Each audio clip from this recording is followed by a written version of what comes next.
Bitcoin only people are bad for your business. Which, you think about that, it's like a financial advisor, a Bitcoin only person is bad for their business, right? Like if I could just buy Bitcoin and hold it in self-custody, what the hell do I need you for? What do I need all this? If I could just hold Bitcoin instead of being locked into your K where you could siphon off like administrative fees, Bitcoin only people are bad for your business. The reason people go after Bitcoiners so much and try to slander us and call us toxic Bitcoin maximalists is because we're bad for their business. I'm not the first person to say it, but you're exiting the matrix. When you get unplugged, you start questioning everything. You're listening to the Great Reassessment Podcast. Are you stacking Bitcoin but still no friends? It's time to download Club Orange, the home base for true Bitcoiners. With Club Orange, you can ditch the noise, the lonely doom scrolling, and join a real in-person community built for people who actually get it. You can enjoy time spent with local Bitcoiners who believe in the same sound money principles as you do. I've been using it for almost 2 years. I've been able to attend over 24 local meetups, and I've created lifelong friendships. Download Club Orange today and get connected. Are you tired of eating Fiat food? Get your beef and pork today from Acme Acres in Spirit Lake, Idaho, where every cow is grass-fed, vaccine-free, and raised the way nature intended. My buddy Jason Hanley, he runs the place, and yeah, they even accept Bitcoin. Guys, I eat this meat, I feed it to my kids. It's amazing. You gotta try it. It's pure beef, no nonsense, shipped nationwide. Visit acmeacres.us today and taste what sound money should taste like. Hello, everyone. Welcome back to another episode of the Great Reassessment. First episode without hair, so it's kind of special. I'm happy to welcome Neil Jacobs. He's the co-founder of FOMO21, a Bitcoin apparel company, and we met at a conference. And so, Neil, I'm really happy to have you here today. Yeah, happy to be here. Thanks for having me. And you still have some hair. You don't have you said that you don't have any hair, but you have hair. I got this receding. I don't know how much time I got. Maybe I'll need to go to Turkey and get a hair transplant. I hear it's pretty successful for people when they go there. And I know a guy who was just there, and he said he was there for a long layover, and he said he saw dozens of men walking around the street, and they all have these bandages around their head. I didn't know it was that popular to go there. Yeah, but I think it works for people, so good for them. Yeah. So your shirt says, "I like Bitcoin," and maybe 3 people. I think that's hilarious. Who are those 3 people? Whoever I'm talking to at the time. Nice. So you're one of those 3 people now. No, it's just a funny shirt. A lot of the designs on FOMO21, I'll see like a golf shirt that might have said I like golf and maybe 3 people. I'm like, oh, we need a Bitcoin shirt about that. I mean, some of them are just original designs and some are like inspired. And I think this was maybe years ago. I saw another shirt that was like I like golf, and I'm like, oh, this is perfect and fits Bitcoiners well because Bitcoiners, once you kind of exit the Fiat matrix, it's hard to have some of those conversations with past relationships. Yeah, definitely. I think that's like I work in a mall, and so, there's people walking around all the time, and that's one of those shirts that you might just connect with somebody over for like a quick second. It's like, this is my type of person, so I think that's hilarious. Yeah, that's, I tell people, I get to bring Bitcoin memes to real life, and they're conversation starters. So the business started 3.5 years ago. My now business partner, Ryan, reached out to me. He's like, Neil, I've been following you on Twitter and Clubhouse, and I've been in the sports apparel industry for over 20 years, and I want to do this in the Bitcoin world. I think you'd be a good person to partner with. And that's kind of like how it started. But really what I've found is they're amazing conversation starters, these Bitcoin shirts. I've literally orange pilled people, because I'm wearing a Bitcoin shirt, and they come up to me and they're like, oh, tell me about this Bitcoin thing. It happened in DC, actually. The last day I was there, I was walking near the Vietnam War Memorial, and there was this Vietnam veteran, and I was wearing a Bitcoin shirt. I think we have one that says like "Got Bitcoin," like the "Got Milk" slogan. And he asked me about it. We talked for 10 minutes, and then a few hours later that day, he messaged me. He's like, you're the first person who's really kind of convinced me about this Bitcoin thing. How do I buy Bitcoin? I'm like, oh, it's awesome, because it all comes from just wearing a shirt. Yeah, not that he's a diehard Bitcoiner now, but at least his mind is open. And the people wearing Bitcoin shirts are usually the ones that could talk to it in the best way possible. So I think it's pretty cool. Yeah, I host a lot of meetups around here, and there's people who are always wearing I was looking at some of your apparel on just now, and I recognize some of the shirts and hats that people wear to meetups, and I know they're buying them from your website.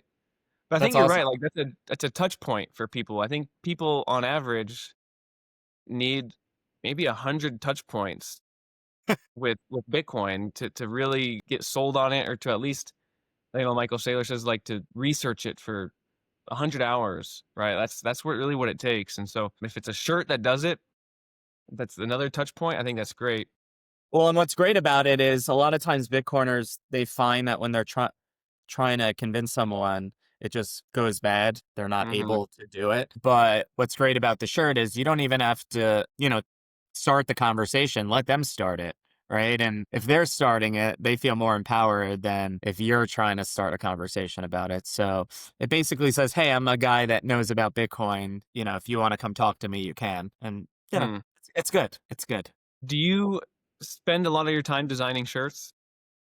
Did the first few years. So we've now had the company since I founded it early 2022. So it's been a little over 3.5 years. Yeah, no, when it first started, uh, I was pounding out designs all the time. So I didn't know anything about graphic design. And so we had like a third party designer help us at first, but I was kind of impatient with the pace and speed they would get stuff back. My business partner, who I mentioned before, had a little bit of like Canva uh, experience. I'm like, could you show me some of this stuff? So he's like, yeah, he shows me. And then I just started like going in deep. And then eventually I started like pounding out 5 designs a day, 10 designs sometimes. I'm like, let's get rid of our graphic designers. Yeah, I basically have done maybe like 80 to 90% of the designs you'll see on FOMO21. And it's fun, and you get to capitalize on like cool memes. One of the Yeah. first like viral moment for our company, or just positive sales moment, I guess you could say, was back in 2022, like mid 2022, there was an article that came out that said in the New York Post, it said majority of Bitcoiners are psychopaths. So I made a T-shirt that said Bitcoin psychopath on it, and it sold like crazy. Nice. What's funny is when I first made it, I actually spelled it wrong.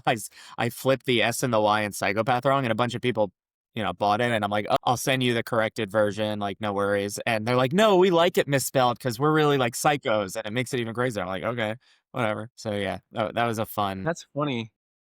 Do you notice, because before a conference, people want to, get some new swag to go to like Vegas, or do you notice like there's an uptick in sales ahead of big conferences?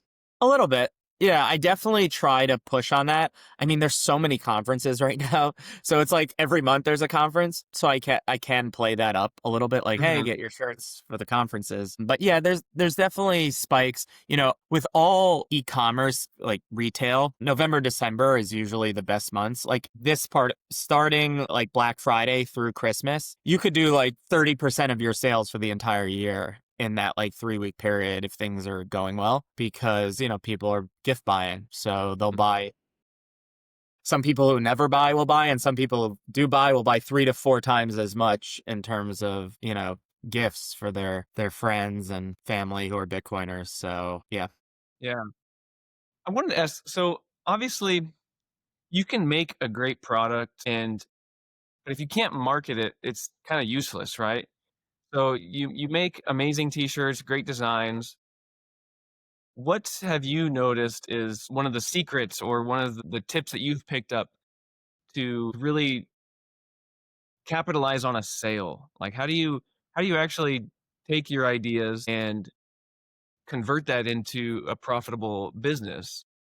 What's what was the missing sort of pieces and like things that you picked up over the years that might help other people? Yeah, e-commerce, people think a lot it's about the product or the service, but e-commerce business are really marketing businesses, because you could build the best website, best product, best service. If no one knows about it, doesn't matter. So it really is a function of marketing. I mean, you could do paid advertising as well, but depending on the industry, the niche you're in, that gets really expensive, paid advertising. So if your margins aren't big enough, you might not even be able to do anything. So a lot of it does come off. Most of our sales have come through organic marketing through me over the years. Right now I have close to 150,000 followers across like all different social media. I think 100,000 on X, Twitter, and 30,000 on Instagram, and then some others sprinkled in there. And the key is just be authentic, be consistent in your messaging. We're a Bitcoin only company. We've always been that. We've never included any altcoins on our apparel site. Well, sometimes making fun of them, but not Yeah. advocating for them. Although, I don't really do that much because one, when you have a shirt that's negative, people don't really want to buy it. So I kind of Yeah. stay away from that. But we've had some shirts that say like, thou shall not shitcoin, right? They've done okay over the years. But yeah, stay consistent with your message. Be consistent in terms of you Mhm. have to put out content all the time, every day. And yeah, just be your authentic self. I would say that about anything in life. Yeah. Being authentic is easier because if you're not authentic, you have to think about how you're basically misrepresenting yourself or lying. So just be authentic. And yeah, it's just about marketing. Growing growing social media presence. That's how you get the organic marketing, right? Is you have to have a big following and then you're not paying for advertising because you're just doing it through yourself. Basically, you don't want to just sell something. You want to grow a brand that people connect to Hmm. and connect with, and then they will buy from you. Yeah. Right. So if I just had a Twitter account from day one, I was like, buy merch, buy merch, buy merch. People would be like, no, or they wouldn't even follow me in the first place. The reason people have followed me over the years is I talk about Bitcoin and sometimes create Bitcoin content that people like. Some people hate it. Some people find it funny. Some people don't find it funny. But I'm growing a personal brand that people connect to. And then it's like, oh, he also sells shirts. I'll check it out. And it's also the same thing with our apparel company. Our accounts, our social media accounts grow sometimes when we don't even really talk about apparel, when we put out funny videos about Bitcoin and things like that. That's when we actually grow our audience. And then, people will then potentially buy things afterwards. Yeah.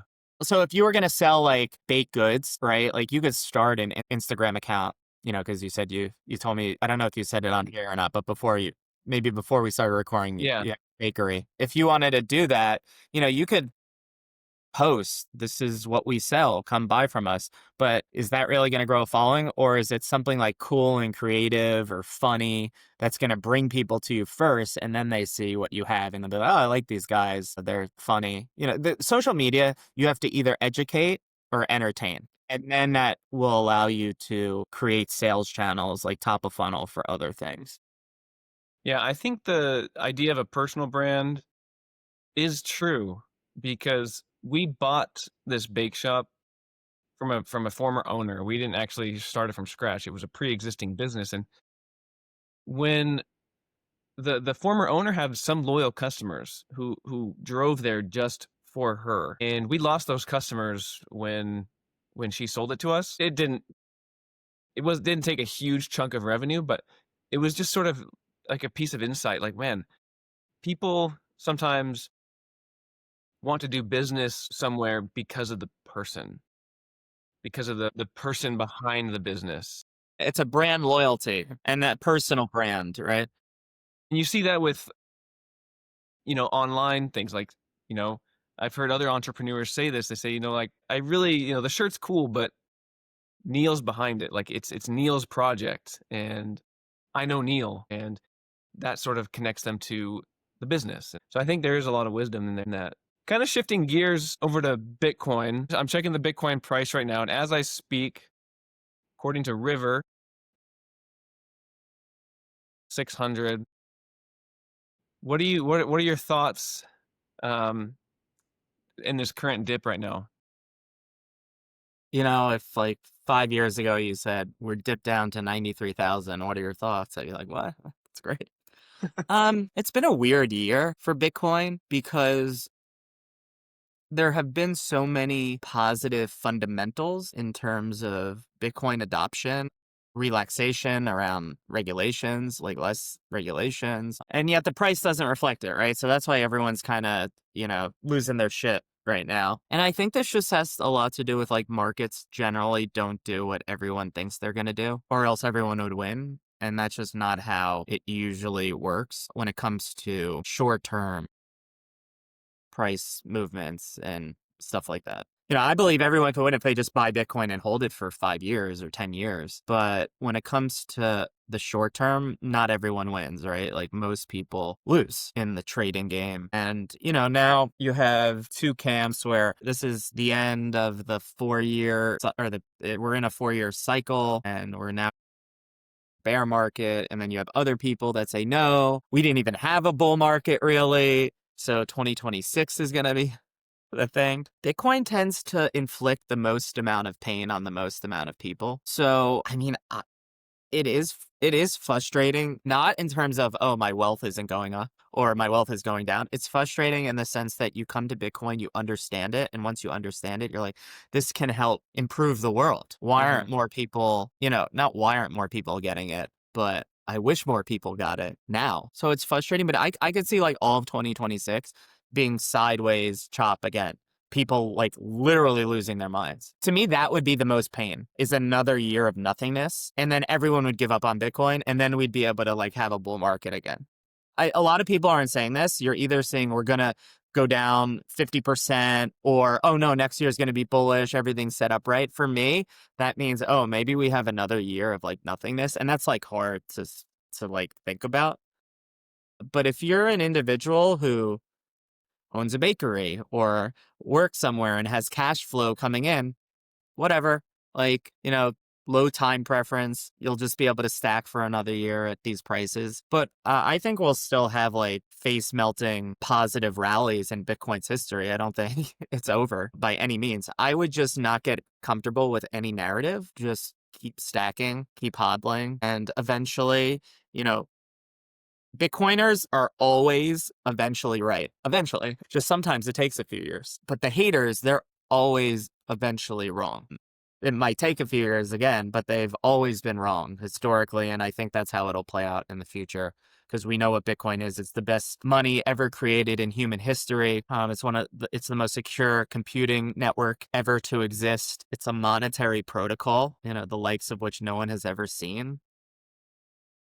Yeah, it should be worth way more than it is right now. It's just people catching up to that.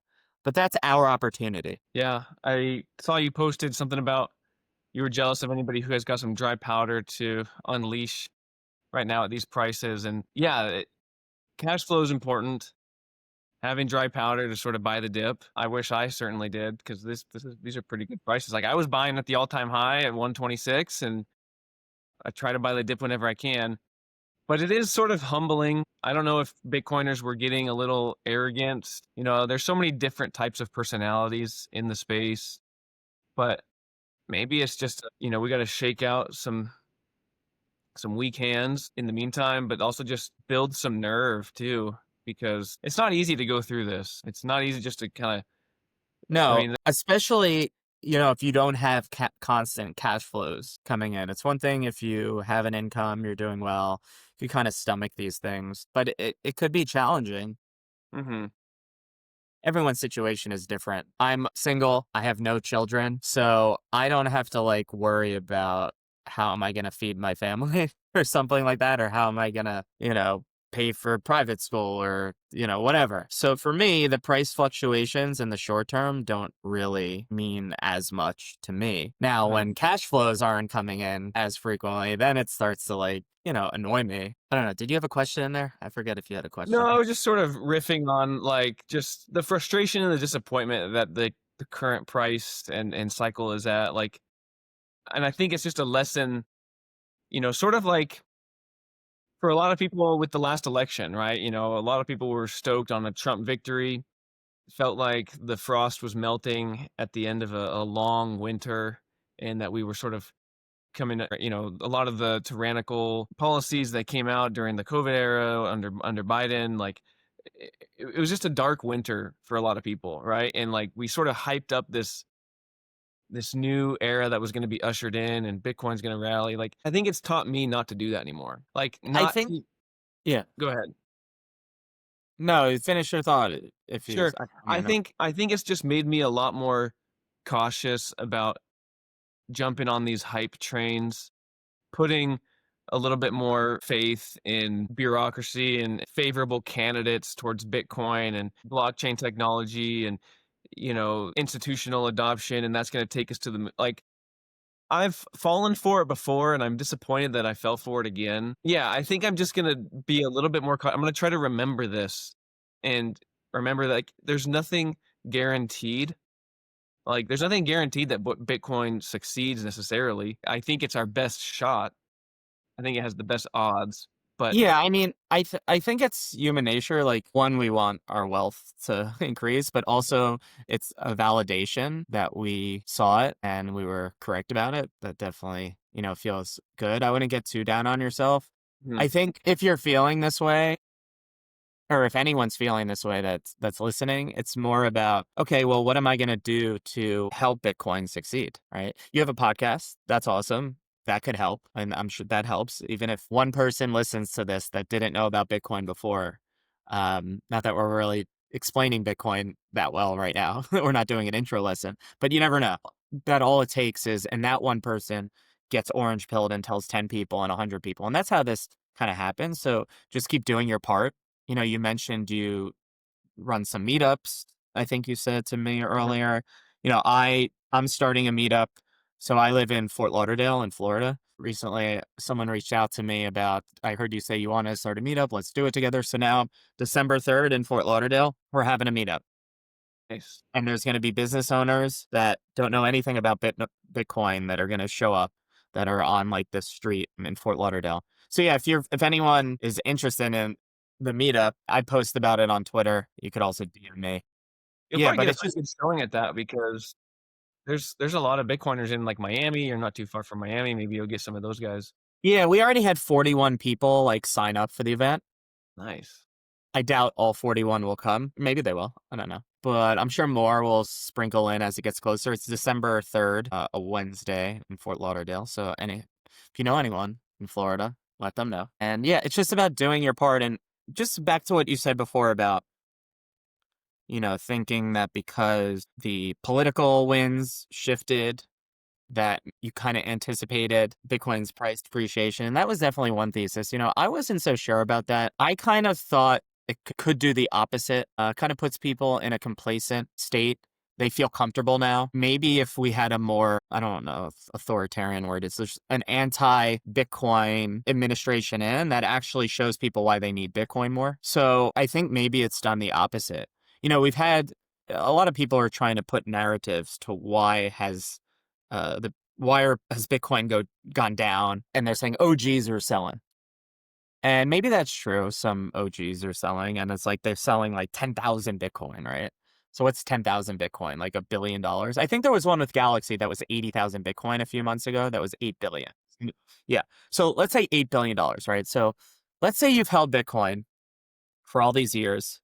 Um, Maybe 3 years ago you wanted to sell it, but wait a minute. Do I really want to sell, maybe it was worth 3 billion at the time, and then put myself on the US government's radar, right? Or now a favorable administration's in where I don't feel a threat. I'm going to be able to like sell some of my Bitcoin now.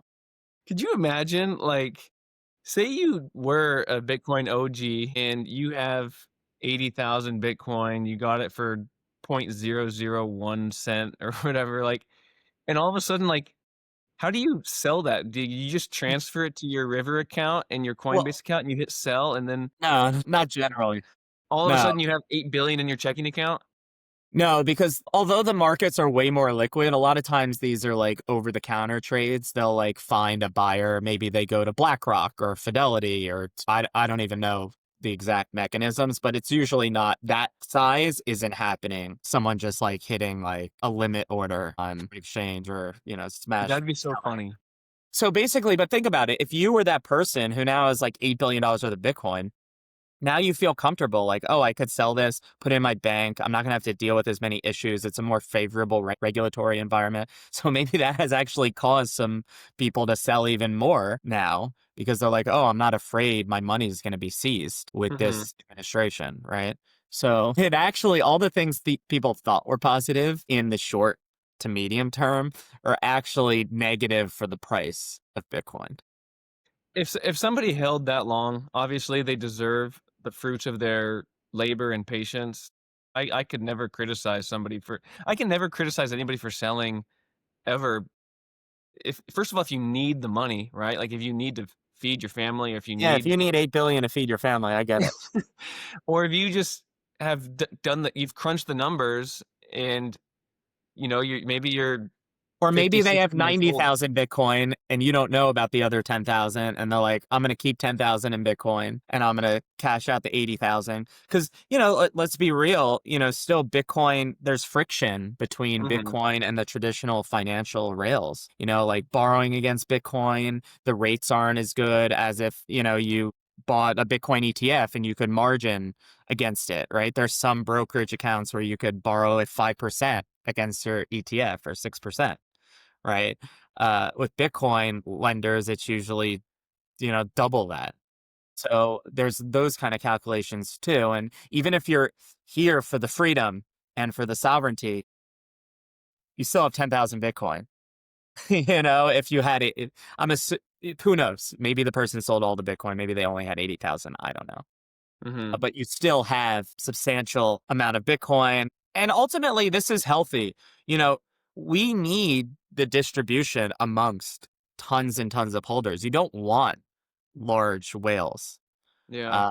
like that have 80,000 Bitcoin. Although like every cycle constitutes as a whale kind of changes, right? Like it used to be 10,000 Bitcoin, then it's 1,000 Bitcoin. Now maybe 100 Bitcoin is considered a whale, right? That's what, $10 million. And Hmm. then maybe 5 years from now, 10 Bitcoin will be $10 million, and that person will be considered a whale. But it's good to have this natural distribution, I think. It's painful in the short term when you want the price to go up, but Hmm. it's healthy over the long term for this to Yeah. happen.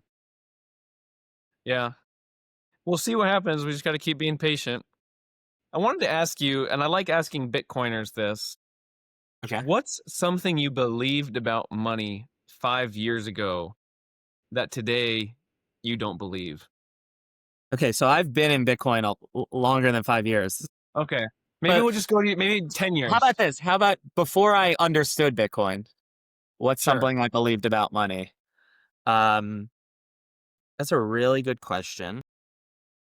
Take your time too. I mean, I can, if there's a long pause or like words like this, I can always cut it No, out. I Like think it's important that people know that I'm thinking about it and it's taking some time. No, can you repeat the question? You what's could say like, 5 years again. You could say yeah, five. I said 5 years, but let's change it to before understanding Bitcoin. What was one thing you believed about money that you know, a belief you no longer hold? I thought like the system was more, maybe a little bit more fair. I thought that politics could positively redirect wealth. We hear all these things, wealth redistribution, right? It's like when liberals are, annoyed, it's like there's too much money at the top and then we need socialism. And then we need more tax cuts. We need no taxes. I don't think a lot of this, when once people get into power based on the incentive structure, they both print money indefinitely.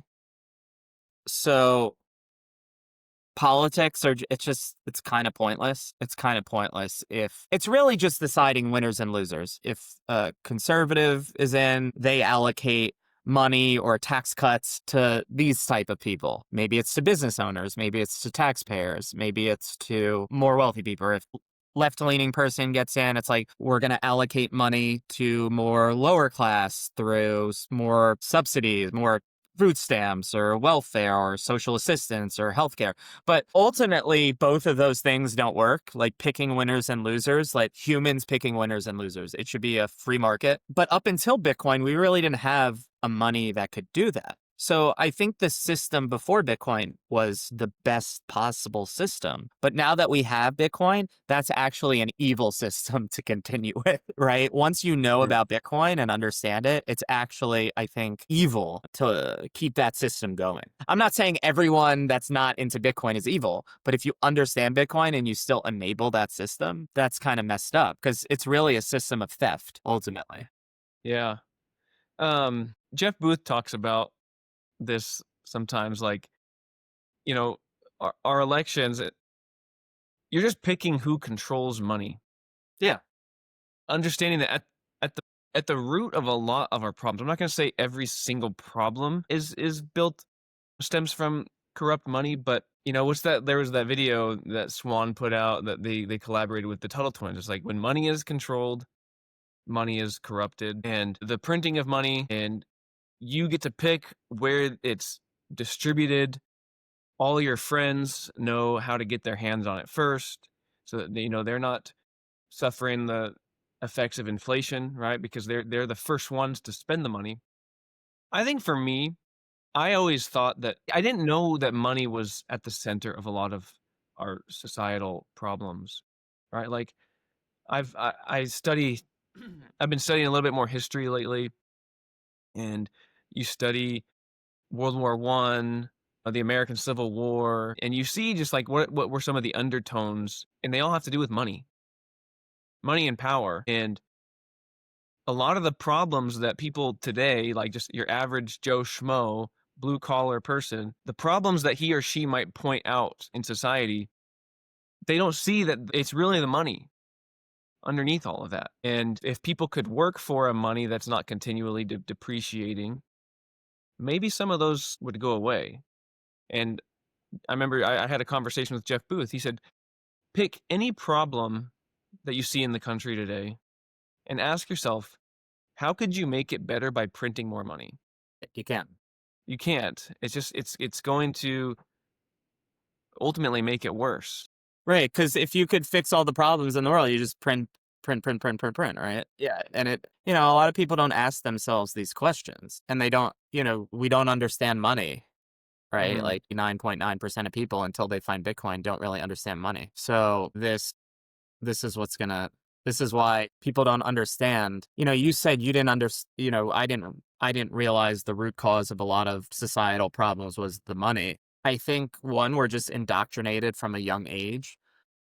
Oh, when I was younger, prices for a slice of pizza was a nickel. So you just like assume prices go up over time. You never question, oh wait, that's like theft of wealth that's happening.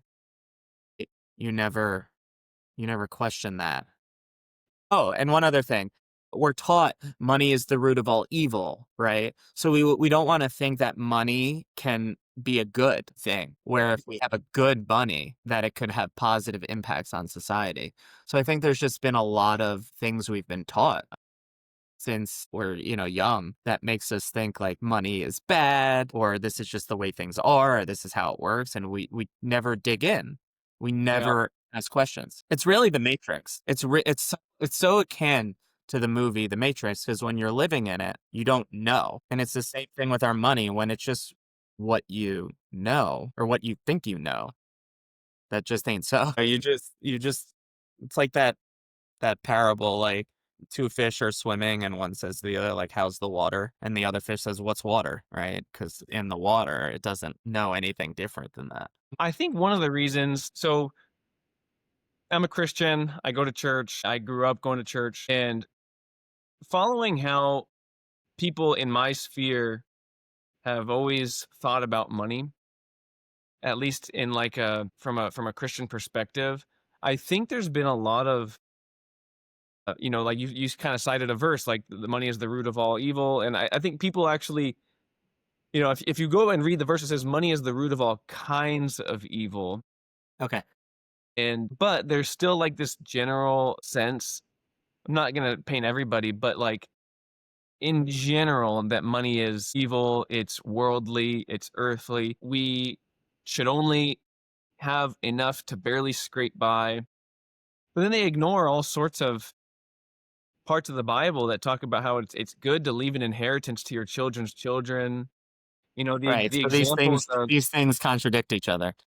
and it's the love of money. It's not money Right. It's itself. what's motivating you and what are you doing to get that money? Because ultimately, money's just a tool. So it can't be good or evil. You could use it for good. You could use it for evil. Your motivations behind it could be good or evil or how you're getting to it. But right, ultimately, money is just a tool. Yeah. I mean, because I think about why do we talk so badly about money? And I know like it's easier for a camel to pass through the eye of a needle, right?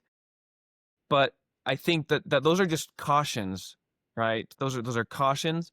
And I think as individuals, we should really watch ourselves not to love money, but use it as a tool, like you're saying. Because imagine if you were a part of a church or a community group and a real need arises. Say there's a young single mom who comes to your group or is joins your social circle or whatever, and there's a real need, but nobody can meet her need to help because nobody has any money. What a blessing it would be if there was somebody who was wise with his money, accumulated some wealth, and could just, you know, we don't have to go through this triumphant effort to raise some money, but like somebody could just bless and like, and criticize Dave Ramsey all you want. Like I have my quibbles with him, but he says like I want to save now so I can give like nobody else later. So I can bless people. And it's like, why don't we see that part? Instead, we actually disincentivize or discourage people from saving and accumulating wealth. And then Well, when real needs arise, we're like, why is nobody coming up to help in this particular situation? It's like, 'cause maybe nobody has any money. We don't have any billionaires on our team. yeah, and this extends, you mentioned like Christianity, but outside of religion to any group or organization or anything you read or learn in life, you kind of have to you take it literally and you take it figuratively and you take what works. I'm not telling anyone how to practice their Mhm. religion or anything like that. But as you mentioned, there's things that contradict themselves in biblical writings too. And so how do you make a determination? And I think you just have to think about like, Yeah, you have to take it as a whole, yeah. right? Like you can't And just I was pick just gonna say, one. do good for others, and it doesn't mean and do good for yourself. I really believe a lot of religions teach like don't do good, like in a way, like don't help yourself. But I think in order to help others, you need to be like in a good place first. So get yourself in a good place. Doesn't mean you can't help others while you're getting yourself in a good place. I think that it's kind of a good feedback loop. Helping others helps you get into a good place too. But yeah, I think we have to remember all the institutions that exist were built in around broken money as well. So a lot of the dogmas and things that we learn have been built in an incentive structure that enables worse outcomes for society. The intention might be good, but just the way things are structured within the fiat world leads to bad outcomes. It's funny, I Yeah. just thought about it, a shirt we have when you said, you're Christian. We have a shirt that says, Bitcoin will save your money, Jesus will save your soul on our website. And I'm not like a religious person. I consider myself more spiritual, but the reason we have that, someone reached out to me and he emailed me, Neil, will you make a shirt that says Bitcoin will save your money, Jesus will save your soul? I'm like, okay, like whatever. Like that's not my kind of shirt. Like I Yeah. wouldn't wear it, but I'm like, yeah, sure, whatever. And I'm thinking, how am I gonna make a shirt like that? Because it's a lot of words to put on a shirt. But anyways, Mhm. I made the shirt. If you want to check it out, you could check it Yeah, out. I'll check it out. That's cool. So I made it. He bought two of the shirts, and I'm like, all right, I'll leave it up for a little while. Maybe someone will also buy it. It's been one of our best-selling shirts in the history of our store. Wow. So maybe that could tell you something about, people. A lot of people of faith understand Bitcoin and understand Yeah. sound money and wise. It's literally like on the first. I'm pretty sure it's on the first page, which means it's a top 20 bestseller. And we've had probably like 600 to 700 designs on our site, and it's a top 20. So then I had to make another Jesus shirt. Jesus was a Bitcoiner, but that one doesn't sell nearly as well as the Well, other. I mean, I've heard so I mean, it makes sense. I mean, one of the 10 commandments is thou shalt not steal. Yeah, So and fiat money that is that theft. resonates with a lot of Christians because we don't like our money being stolen. But I heard, do you know who Jordan Bush is? Yeah, thank God for Bitcoin. Yeah. He was one of the authors of that book and that does the conference, right? Yeah. He lives in Florida. Maybe he'll go to your meetup. No, I know JM. He's a nice guy. Yeah. Well, he on when I talked to him on my podcast, he said something that I remembered. He said like Bitcoin is an ancient idea, just kind of repackaged in modern technology. And I think that's true. So when you say Jesus was a Bitcoiner, obviously maybe he didn't know, or no, he knows all things, right? So like he obviously knows eternity past, eternity future. But the term Bitcoin obviously was not Around you. floating around in the first century. But as an ancient idea, which people who understood gold back then as being a limited in supply, um, and it being just a hard money, and people understood sound money. They understood that, like, if coin clipping and diluting gold with other elements, like when those things happened, people rioted, right? Like people understand what happens when you destroy money, and so like keeping it pure, keeping it like what it is, gold, like no, don't melt other metals into it. Like the same effects happen whether it's 2,000 years ago or today. You see it's like cheaper products, society destabilizes, just more corruption. Yeah, Yeah, abundant. so I think it's kind of, it's funny, it's a joke, but to say Jesus was a Bitcoiner, I don't think that's all that far off. Right, he would have been one. Yeah. He would have been one potentially. No, yeah, because it aligns like virtuous things, positive incentives. It's literally the opposite of if fiat is the opposite of Bitcoin, and if fiat is theft and stealing from you, then Bitcoin is giving to you and you're gaining abundance through having it, right? If it is the opposite, if one's stealing from you, one is growing your pie, the wealth, giving you more abundance, right? There's that saying, abundant money creates scarcity and scarce money creates abundance. Yeah, no, I like Bring that. that all together. I love those phrases that kind of, No, that one's not mine. I've been in the Bitcoin space a long time, and I hear a lot of people say a lot of interesting things. I'm like, oh yeah. yeah, Or like when Jack Mallers, I think he was the first person I heard say this, like, no man should work for what another man could print. yeah, that's actually really good too. What is People just need to think about that. I got a lot of good quotes I remember over the years from other people. I have a few of my own, but not as legendary as like the Jeff Booths or Jack Mallers of the world. Yeah, do you have any off the top of your head? I actually, not off the top of my head. I don't want to like. It's kind of feels very like a lack of humility to be like, these are my well-known quotes. Sure, sure. I don't even know if I have like well-known quotes, but one I said the other day that I liked. I'll pump up my chest a little bit. People buy gold out of fear. People buy Bitcoin out of hope. And because I said that in reaction to like gold spiking recently. But anyways, in terms of quotes, that's one. Yeah, I no, I also think that's a good one. That's actually really, because that's what's been going on. Like, and that sort of aligns with, I was watching Mark Moss the other day, and he did a video on the recent pump with gold, and every time gold doubles in value, forgetting what he said, every time gold doubles in value, like it precedes some really, at least historically, some really unfortunate civilizational collapse, like regime changes. And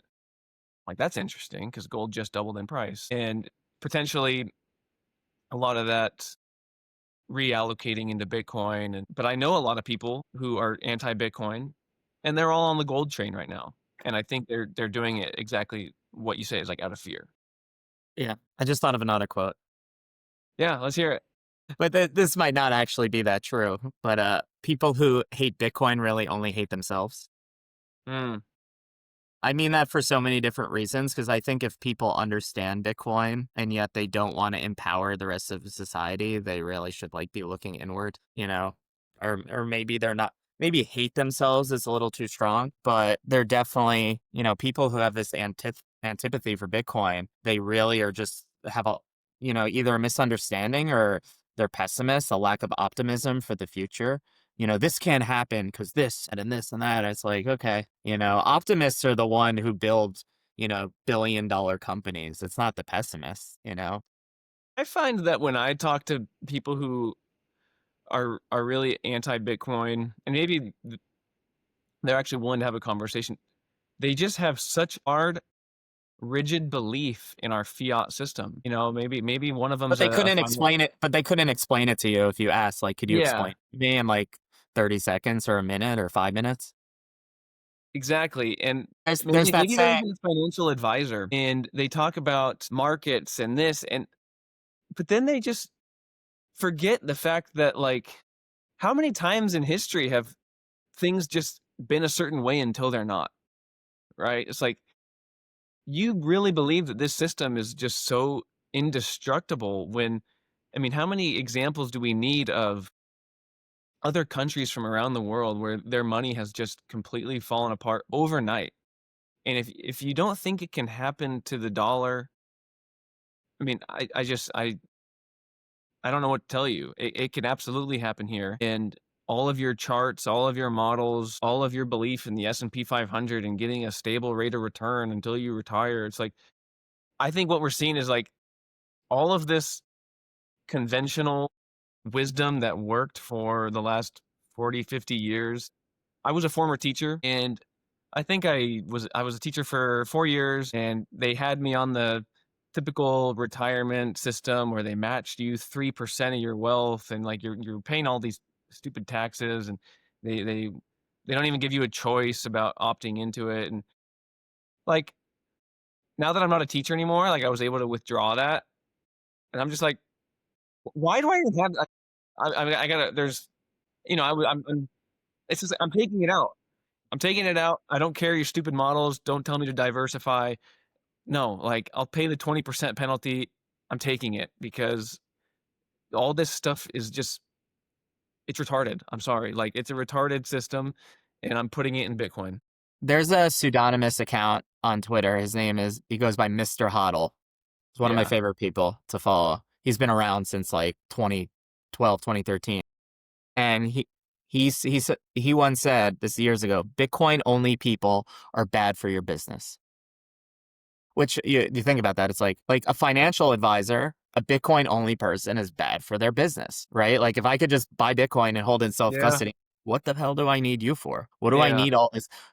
If I could just hold Bitcoin instead of being locked into your 401k where you could siphon off like administrative fees, Bitcoin only people are bad for your business. Same with all Yeah. the altcoin scams, right? Like, and all because what the reason people go after Bitcoiners so much and try to slander us and call us toxic Bitcoin maximalists is because we're bad for their business. That's the Yeah. reason.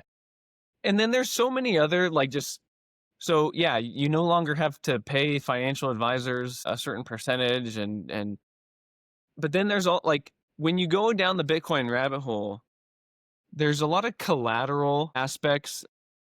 When you go down the Bitcoin rabbit hole, it's not like you're just learning about Bitcoin. There's when you forsake the fiat mindset. I mean, every time somebody that I know who's become a Bitcoiner, it's not that it's only Bitcoin that they begin to understand. It's like they also cultivate an interest in learning about food. They learn about diet. They start studying history. It's like all these other areas of their life, they now start to take second looks at. And so it's bad for your business as well because like Bitcoiners get healthier too. Bitcoiners don't want to be locked on prescription meds for the rest of their life. And they start learning about the carnivore diet or they start taking an interest in something that's going to give them a low time preference. And there's all these just residual effects that make them bad for your business because they're more self-sovereign and more autonomous. Yeah, like I said, I'm not the first person to say it, but you're exiting the matrix. When you get unplugged, you start questioning everything. I think that could be, it's great. Some Bitcoiners make them think that they know everything now and that everything is a scam and conspiracy. And, you gotta be careful with going, I think, too overboard on everything. But yeah, I Hmm. mean, the food and I'm talking about the US, I know other countries it's different, but the food here, it's a scam. Healthcare isn't healthcare. It's sick care and you go broke, like trying to be a part of it, Pharmaceutical companies, they're not trying to make you feel better. They're just trying to like suppress symptoms. Very rarely, I'm not going to say no medicines are good. Like obviously antibiotics have saved hundreds of millions of people, billions of people over the years, but so much of it is just Yeah, they want you to be sick. They bad, want you to be bad happy. incentive structures. A hospital or they're incentivized for people to be sick. It's all connected. The food, the drugs, everything is connected. And once you see all this, you feel kind of it's liberating, but it's also kind of, for me, it's kind of lonely sometimes. That's why when I'm around Bitcoiners, I usually feel a little better. And it's why I like to come on podcasts, go to conferences, go to meetups. I think it's good for us to know that we're not the only people around who look at things differently, question things. Not that we're always right and that every Bitcoiner is right about everything. And there's Bitcoiners who disagree on a lot of things, and that's okay. But it does, like, you mentioned, kind of, it sparks more curiosity and thought once you understand Bitcoin. Yeah. Speaking of conferences, I heard you say that. Do you have any conferences on your agenda for the next few months? Yes, I will be going to Bitcoin Mena, which is in Abu Dhabi. Dude, that's Yeah. sick. Yeah, I'm speaking at that conference. That is December and the 8th in Abu Dhabi, or 8th and 9th. I think it's 8th and 9th. Don't quote me on the exact date. So I'm really excited. I've been to Dubai and Abu Dhabi once, but not for this conference. So I'm excited to go. That's in December. In January, and if you want to go to Abu Dhabi, promo code FOMO will get you a discount off your Nice. ticket. Most conferences, FOMO will get you a discount when you use it. DC next year, FOMO. Hopefully, they take some of your recommendations and they make it a much more killer conference. I thought that was a good conference though for the first, for its first go. Yeah, And then in January, I'm going to be speaking at Bitcoin Medellin in Colombia. nice. Yeah, I don't have a discount code for that to give you, but that one, I've never been to Colombia, so I'm excited about that. It should be fun. Backpacking there one time. I was there for a month, and this was back in 2016. I think I was like 23, 24 years old, and felt free as a bird. And I just had a backpack and went from city to city on a bus. So I went to Medellin, and yeah, it's pretty cool. I think if I would have had like more things to do, because sometimes when you're backpacking, you show up to a city, you get some food, and you don't know anybody, and you're like, okay, guess I'll go to the next city. So if you actually have like some structure to purpose for why you're going to each city, I think it can make it better. But yeah, the food, I remember it was pretty good. There's a dish called bandeja paisa, which is Medellin is famous for it. So maybe you'll go out and get some street food. And yeah, beautiful. Like the mountains there are incredible. Yeah, no, I'll probably, and I'm going for the conference, so I'll be able to Yeah. meet up new Bitcoiners, so that's always Yeah. good. It should be fun. So yeah, those are my Yeah. conferences next. I mean, then if we want to go into 2026, I'll BTC Prague, which is in June, Vegas for the Bitcoin conference in Nice. April. I'll be at the strategy conference will also be in Vegas in February. I might be that. And then, yeah, I'll be at a lot of conferences. Like I said, promo code FOMO will get you discounts off all Okay. those. Promo code FOMO. Yeah, conferences are really fun. Like I really liked BTC and DC because it was a little bit more lower key. I felt like there was time for it just wasn't like fireworks and showy. It was, you could really sit down and listen to some amazing speakers. It was in a great area. Like you could go down to the National Mall and see some really historic sites. And like, yeah, that's where you and I got to talking and we met, and there was like some breathing space, right? Like it wasn't like this raging, like stay up till 5 in the morning type. And maybe that's for some people. And I know Vegas is kind of like that. Each conference has its own vibe, to use a Gen Z slang. Each one has its own vibe. Ultimately, you make out of them what you want. Like for me, it's just about connecting with new people. Yeah. Like I got to meet you and other people at this conference and then reconnect with old people I haven't seen in a while. So really for me, it's just about networking, connecting with friends. The whole like conference and everything around it doesn't even matter as much to me as this is a central point we could all meet at, at this time of year. And I get Yeah. It's kind to, of like just like a massive meetup. yeah, for usually 2 to 3 days, right? For most of Yeah. the conferences.